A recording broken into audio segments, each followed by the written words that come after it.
스님같이 그렇게 의식이 깨어있고 순간순간 아주 여유롭게 또 투명하게 반응하는 그런 지성을 찾기가 힘들 것 같아요. 그래서 그런 게 어떤 때는 스님 앞에 가면 사람들이 다 약간 긴장하고 분위기가 좀 심각해지고 그랬는데 그런 걸 단박에 깨뜨리고 사람들 폭소하게 만들고 그랬었어요. 한 번은 강원에 있으면서 점심공양 끝나고 그때 갔더니 스님께서 공양 중이시고 그 공양 하시는 부엌 앞에 어떤 보살님이 빨간 잠바 입고 굉장히 느린 그 전라도 사투리로 뭐라고 하고 있더라고요. 근데 제가 어떻게 이제 그 부엌 쪽으로 가다가 그 대화를 엿듣게 됐어요. 근데 그 보살님이 그러는 거예요. 스님이 혼자 여기서 뭘 끓여 드시고 사시는지 제가 항상 걱정하고 저도 밥 먹을 때마다 혼자 먹는데 스님 생각해요. 그러니까 스님께서 보살님 이거 밥 먹으면서 나를 생각해. 내가 반찬이야? 그렇게 아주 순간순간 유머를 내보이시는 경우가 있었는데 그런 일화들은 셀 수가 없죠. 그 다음 날에는 또 전보가 왔는데 돌아가셨다는 전보를 제가 받았어요. 속과 혈연인 마지막 남은 어머니가 돌아가셨음에도 불구하고 가지지 않는 그런 마음, 그 마음의 자세. 그래서 어찌 보면 스님께서는 철저하게 속과의 인연을 끊으시고 수행자의 다운 모습으로서 살아가신 모습으로서 저한테 큰 귀감이 됐고 저도 그렇게 살아가고 있습니다. 출가사무는 하루사치는 그러니까 단칼에 혈연의 정을 뭐든지 끊어버려야지만 술가 수행자의 도수행을 할 수 있다 이런 얘기 있거든요.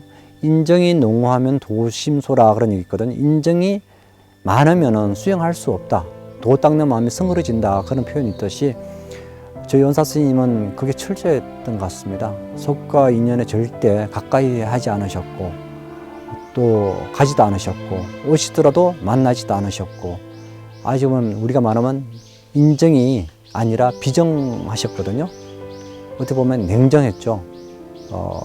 그렇기 때문에 당신이 수행자다운 모습으로 이렇게 살아오셨지 않는가 싶습니다.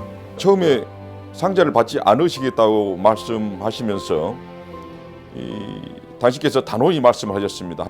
자네가 과연 부처님과 인연이 있는가 없는가는 행자생활을 3년 정도를 해야만이 알 수가 있다. 그 3년 행자생활을 마치고 나면 그때 다시 한번 내가 생각을 해보겠다. 그렇게 말씀을 하셨습니다. 3년째 접어들면서 이제 그때쯤에서 저에게 한 번은 용돈을 주신 적이 있습니다. 그러면서 남은 1년 행자생활을 몸 건강히 잘하고 나와의 인연이 되자 하는 말씀을 듣고 정말 뛸 듯이 굉장히 기뻤던 기억이 납니다. 삶이 기막히게 아름답다는 것을 알고 있는가? 기쁘게 새벽을 맞이하고 하루를 온전히 사색과 겸손으로 채우니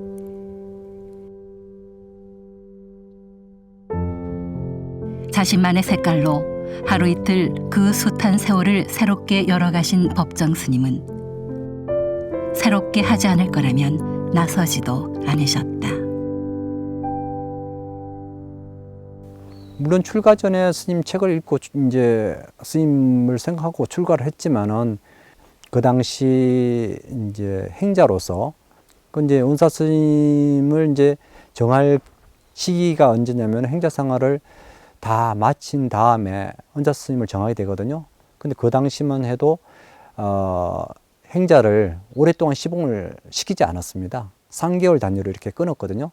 3개월 하면 딴 행자가 바뀌어서 스님 시봉하고 딴 행자가 3개월 끝나면 또 그런 식으로 이제 로테이션으로 돌아가면서 스님 시봉하게 되는데 저도 이제 3개월로 올라왔다가 시봉 이제 3개월 끝나는 날 스님한테 말씀드렸죠. 내일부터는 스님 못 올라옵니다.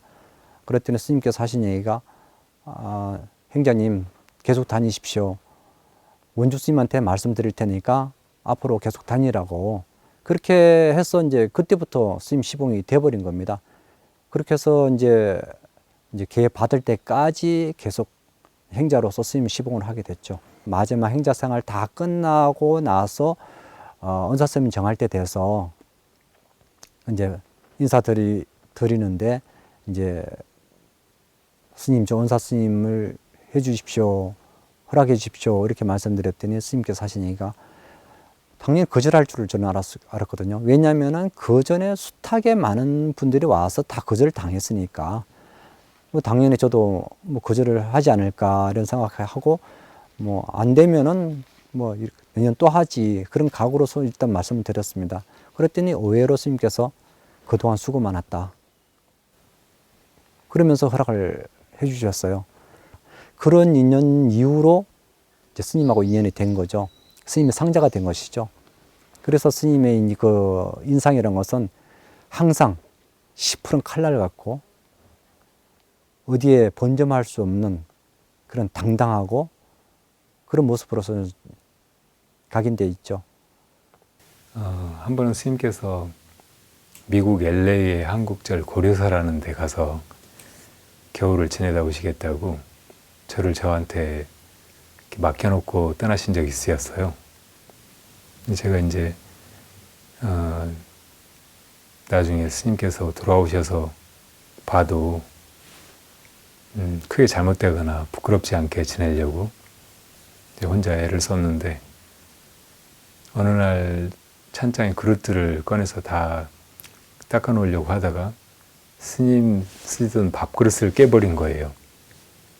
너무 이제 놀라고 당황스러워서 며칠을 고민했어요. 이걸 스님께 편지를 드려가지고 알려야 되나, 어떻게 사죄를 해야 되나. 그때 이제 부리담 하사당, 그러니까 딱 2칸짜리 집인데 한 방에 이제 제가 기거하고 있었고 그 옆에 부엌이에요. 그런데 그 부엌에 장이랑 찬장, 뭐 이렇게 마루 이런 것들이 그다지 깨끗하지가 않았어요. 끄름도 않고. 그래서 이제 제가 거기를 대대적으로 수리를 하기 시작했어요. 벽 허물어지는 데도 때우고 또 장을 2개나 짰어요. 그래서 이제 그릇들도 깨끗하게 정리해두고 그리고 여기저기 이제 청소도 하고 페인트도 필요한 데는 칠하고 이 정도 하면은 조금 사죄가 될까 이렇게 생각하고 왔는데 스님께서 돌아오셔가지고 문을 열어보시더니 너무 좋아하시더라고요. 깨끗하다고, 잘했다고. 그래서 이제 제가 그릇 깨뜨렸다는 말씀을 드렸더니 그릇은 다 때 되면 깨지는 거지 하시고 아무렇지도 않게 그냥 받아들이시더라고요. 그런데 이제 며칠 지나면서 스님께서 하루는 이 장은 여기 꼭 필요치 않으니까 어디 큰 절이나 다른 사람이 쓰게 갖다 줬으면 좋겠다고 하시더라고요. 그래서 이제 속으로는 다른 사람들은 보고 다 그 장이 아주 잘 만들었다고 칭찬하고 그래서 이제 스님 잘 쓰시면 좋겠다는 생각이었는데 이제 어디 줘버리라고 해서 조금 서운한 생각도 들었어요. 그래도 이제 스님 말씀이니까 자다가 큰절에 그 고향간에 갖다 놨더니 그 고향주 보살님이랑 너무 좋아하더라고요. 그리고 며칠 지났는데 또 스님이 다른 장도 다른 데 줘버리라고 하시는 거예요. 그러니까 그때는 좀 많이 서운한 생각이 들었어요. 그러니까 이제 나중에 정말 화가 났어요. 나를 실험하시는 것 같기도 하고. 그래서 이제 그걸 어디 딱히 둘 데도 없더라고요. 큰절에 갖다 둔다고 해도. 그래서 지게에다 지고 산 위로 올라가서 그 앞 조계산이 잘 보이는 전망대 같은 데가 있었거든요. 근데 그 자리에다 그걸 놔뒀어요. 누가 지나가다가 산 볼 때 거기라도 앉아서 보면 좋겠다 싶어서. 근데 나중에 스님께서 그걸 가서 보셨나 봐요. 그럼 그걸 왜 거기 뒀냐고, 다른 데 누구 줘버리든지 없애라고 하시는 거예요. 그땐 정말 이제 화가 나서 도끼를 들고 가서 다 깨서 그냥 산에다 던져버렸어요. 근데 그렇게 산에다 막 팽개치는데 너무 후련한 거예요. 그리고 그렇게 던지면서 깨달았어요. 아, 내가 처음에는 이제 스님 그릇을 깨뜨린 것을 만회하려고 그렇게 했지만 이게 내 마음에 속는 일이었고 또 내가 만들었다는 그런 생각 때문에 이 물건들에 집착하고 있었구나. 그리고 그걸 스님께서 깨트리시려고 일부러 이렇게 집요하게 이거 갖다 줘버려, 저거 갖다 줘버려라, 이거 왜 여기 놔뒀느냐, 막 그렇게 하셨구나 하는 걸 느꼈죠. 그리고 사실 나중에 이제 지내면서 제가 돌아보니까 그 자기가 가진 물건 혹은 자기가 만든 무엇인가에 대한 그런 애착이 그때 아주 통쾌하게 깨져버렸다는 자각이 들더라고요. 사실 1년에 2번 정도 저희 상자 스님들과 큰 스님께서 불이람에 모여서 같이 공양을 하면서 그렇게 큰 스님의 또 경책이나 또한 어떤 서로 담소를 나눌 그런 계기가 있었습니다. 큰 스님께서 하늘의 별을 굉장히 좋아하셨습니다. 밤이 되면은 별자리나 인공위성을 찾기 뭐 그런 것들을 굉장히 좀 즐겨 하셨죠. 그래서 저희들도 그에 따라서 그렇게 상자 스님들이 누워서 하늘을 보고 별자리를 찾았던 그런 기억이 납니다. 불이라면서 바라본 밤하늘의 아름다움을 이 상자분들에게 보여주고 싶어서 아마 그렇게 하셨을 수도 있습니다. 네. 스님은 자연을 닮았다. 때가 되면 새순을 돋우고 때가 되면 잎을 떨구는 나무를 닮았다. 모든 품을 수 있는 산처럼 넉넉하고 미련 없이 흘려보내는 계곡처럼 무심한 삶. 자연을 가까이 하며 자연과 하나 되고자 했다. 여기 봄 되면 여행 가시잖아요. 어디로 가시면 제일 먼저 가시는 게 섬진강 그 홍쌍리 그 여사가 하는 매화 마을 있잖아요. 거기 꼭 가죠. 매화 꽃 피기 시작하면 바로 가신다고. 그 조그만 차 자기가 운전하시고. 근데 거기 가서 저한테 2번이나 술을 사서 택배로 보내신 분이에요. 매실주를 사서 그냥 그 비료 포대 같은 걸로 싸고 또 싸고 해가지고 택배로 보내신 거예요. 소포로. 그 2번을 제가 그 매실주를 스님한테 받아 먹어봤는데 거기서 보내주셔. 딴 데서는 한 적이 없고 그 매실 농장에 가서 거기서 담가놓은 매실주를 사서 저 우편으로 2번을 보내주셨는데 그리고 참 소탈하시고 심지어는 어디 법회 가면은 학생들이 아주머니들이 부사들이 책을 사가지고 제가 스님 책을 그래가지고 스님 사인 좀 해주세요. 무슨 사인? 또 그것도 일종의 유머인도 모르겠어요. 뭘 써달라고 그러면 한 말씀 됐어요. 그러신 분이고 길상사 문 연 날로부터 돌아가시기 전까지 단 하루도 길상사 주무신 적이 없어요. 당신을 위해서 방 하나 만들어 놨거든요. 행지실이라고 쫙 꼭대기에. 근데 거기서 사람만 만나고 일 보고 대화하고는 딱 보따서 가셔요. 밤중이라도 밤 9시 반, 10시 반에도 가. 절대 안 주무세요. 내 절 개인절이 아니다 이거예요. 그래서 이제 하루는 좀 늦게 미행을 했다고 내가. 미행을 했는데 그 평창 휴게소에서 차를 세우니까 나도 세우고 이제 화장실 가시나 보다. 그러고 오시겠지. 10분, 20분 안 오죠. 그다음 30분 이상 돼도 안 오고 이상하다. 가보니까 차는 딱 잠겨져 있고 보니까 뒤로 나가는 샘문이 있더라고요. 그 샘문을 걸어 나가셔버린 거야. 그래서 거기서 택시를 잡았는지 뭐였는지 모르지. 차를 세워놔버렸어 아예. 그래서 눈치채신 거야. 뭔가 따라온다 누가. 그러니까 차를 세워놔버리니까 기자들도 다 실패한 거야. 그래서 살아계실 때는 못 가봤어요. 오두막을. 돌아가신 후에 가서 이제 거기 애지중지 하시는 그 철쭉나무에다가 그 유골 땡 둘러서 묻어드리고. 나만이 알고 있는 일화, 스님이 광고 모델이 될 뻔한 일이 있어요. 그는 그 스님이 얼마나 마음이 아름다우시고 순수하신가를 느끼는 대목인 것 같아서 오늘 처음 얘기합니다. 어느 날 덕조 스님이 전화가 왔어요. 거사님, 좀 의논할 게 있습니다. 뭡니까? 그 광고 회사에서 스님 그 광고 모델을 좀 서달라고 연락이 왔다고. 무슨 광고냐 그러니까 어느 기업이 상당히 어려움을 겪는데 그 기업의 이미지 광고를 좀 스님이 해주시면 그 기업이 큰 도움이 될 거라고 생각해서 접근하는데 아주 집요하게 접근을 한다는 거예요. 난 첫마디에 안 됩니다. 스님 광고 모델 나가면 안 됩니다. 다 무너집니다. 그래서 가서 설득을 했죠. 제 논리를 가서 이제 상좌 스님하고 법정 스님 계신 데 가서 스님의 생각은 알겠습니다. 그 기업이 평소 우리 불교를 위해서 많이 애쓴 거 알고 지금 어려움을 겪으니까 마치 스님이 무슨 부채를 진 것 같은 느낌이실 것 같은데 지금 스님이 광고 모델에 나간다면은 스님이 나가서 그 회사가 도로 회생할 수 있다면은 좋겠습니다만 이미 스님이 나가셔도 그 회사는 어렵습니다. 제 판단에. 괜히 스님이 광고 모델로 섰다는 것이 많은 사람들에게 혹시 좀 불편한 그런 모습일 수도 있습니다. 그래서 안 쓰시는 게 좋겠습니다 해서 아 그런가. 근데 스님은 그 기업에 대해서 상당히 미안한 마음을 갖고 계신 거예요. 마치 거기서 불교계를 도와주어서 그 기업이 어려워진 게 아닌가 이렇게까지 생각을 하시는 것 같아서 아 스님은 참 순수하시구나 그런 생각을 했어요.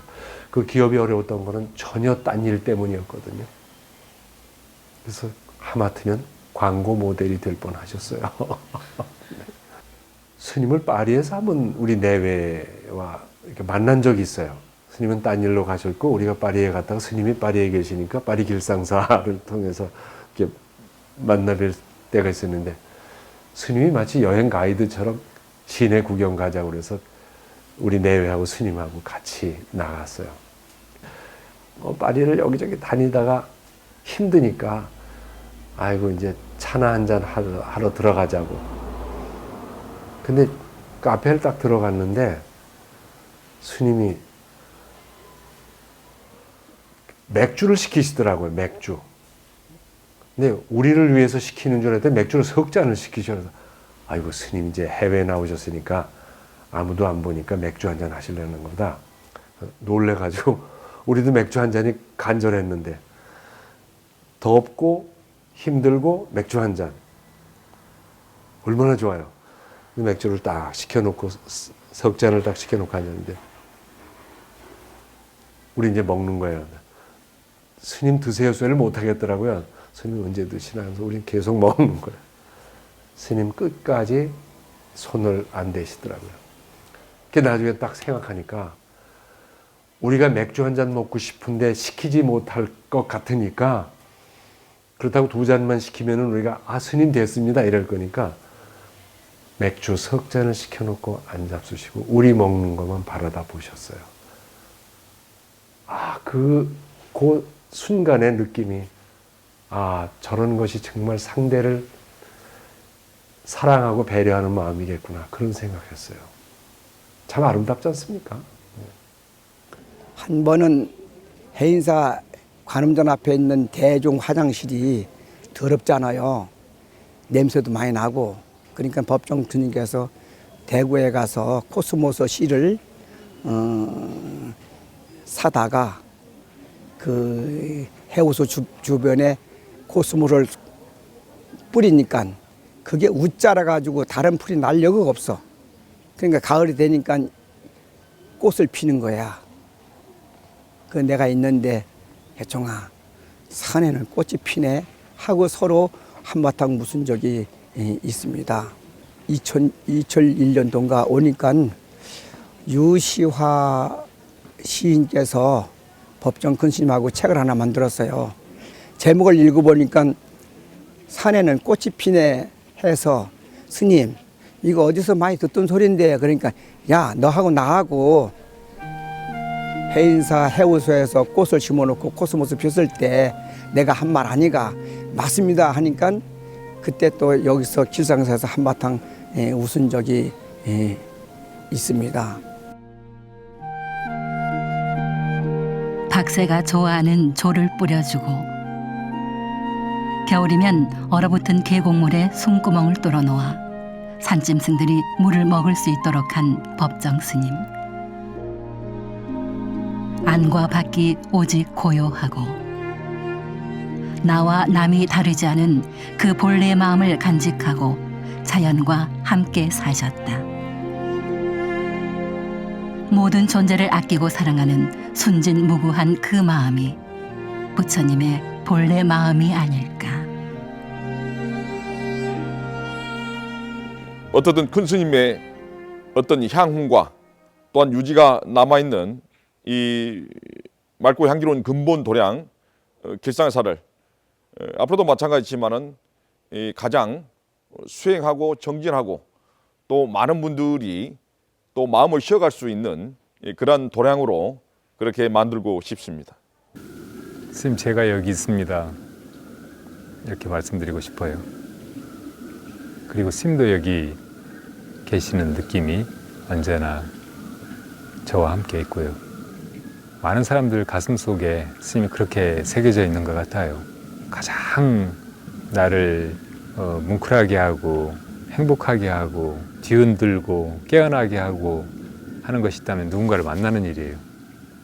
한 사람이라도. 법정 스님께서는 아주 많은 사람들에게 그런 분이었죠. 어떻게 사는 것이 아름다운 삶일까?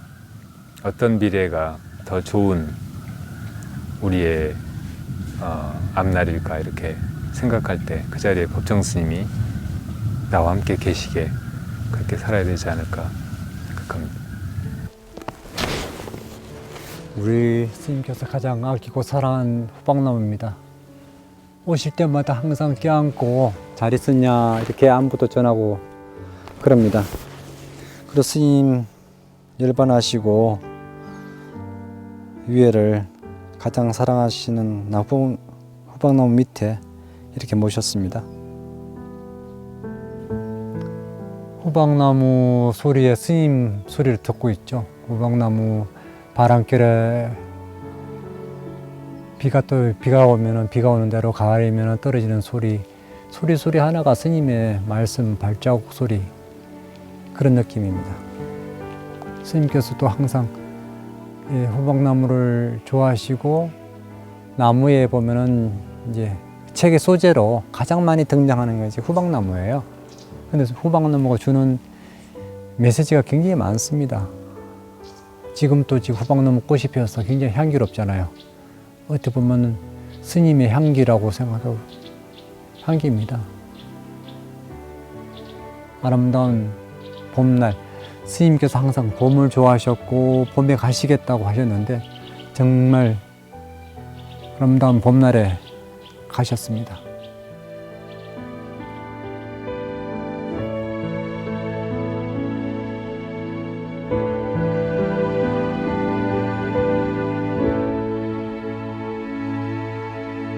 혼탁한 이 세상에서 맑고 아름다운 스승을 만날 수 있었으니 그것만으로도 참으로 감사한 인연이다. 오늘도 많은 이들이 그 귀하고 소중한 인연을 잊지 않으려 애쓰고 있다. 사람이야말로 신비하고 놀라운 존재라는 것을, 내 안의 본성을 일깨워 놀랍도록 아름답게 살아갈 수 있다는 것을 스님은 생생하게 보여주셨다. 그리고 스님의 법향은 새소리가 되고 바람소리가 되어 우리의 귓전을 두드리고 매화꽃으로 피고 저녁 노을이 되어 우리의 마음을 물들인다. 영혼의 스승 법정 스님, 우리 곁에 영원히 함께 하시기를.